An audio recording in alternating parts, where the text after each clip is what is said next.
Tomáš, mali ste dostatok času na to, aby ste sa aklimatizovali a aby ste mohli zasiahnuť do tohto zápasu 100%?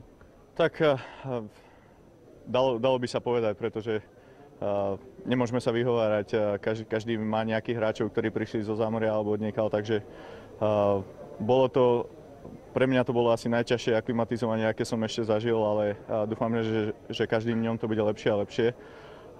Takže cítil som sa vynikajúco, dneska perfektný zápas, všetky 4 lajny a každá lajna dala gól a čo viac si môžeme želať, dobrý vstup do začiatku, ale ešte máme strašne dlhú a ťažkú cestu pred sebou. Práve to, že veľa hráčov dalo góly, mohol si sa k nim aj ty pridať?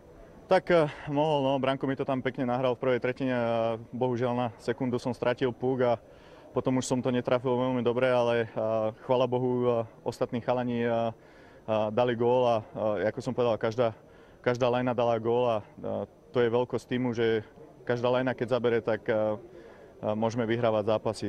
Ja si myslím, že Rastio zachytal vynikajúco, obrancovia hrali vynikajúco vzadu, hrali sme jednoducho, nehrali sme moc na krásu a nakoniec nám to tam padalo a dôležitý bol prvý gól, že trošku sme sa aj psychicky ukludnili, potom sme dali ďalší a myslím si, že v tej tretej tretine tá presilovka tá rozhodla, že dali sme tam 2 góly a potom už sme to dohrávali. Práve povzbudenie ideálne pred zápasom s Fínskom, ktoré ešte bude hrať dnes večer proti Nemecku, čiže možno kratší čas na regeneráciu?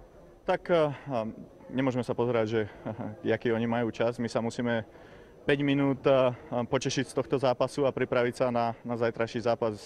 Všetci vieme, že to bude diametrálne odlišný zápas. Tí Fíni veľmi dobre korčujú, veľmi vyspelých hráčov majú, takže minulý rok sme s nimi prehrali 1-0.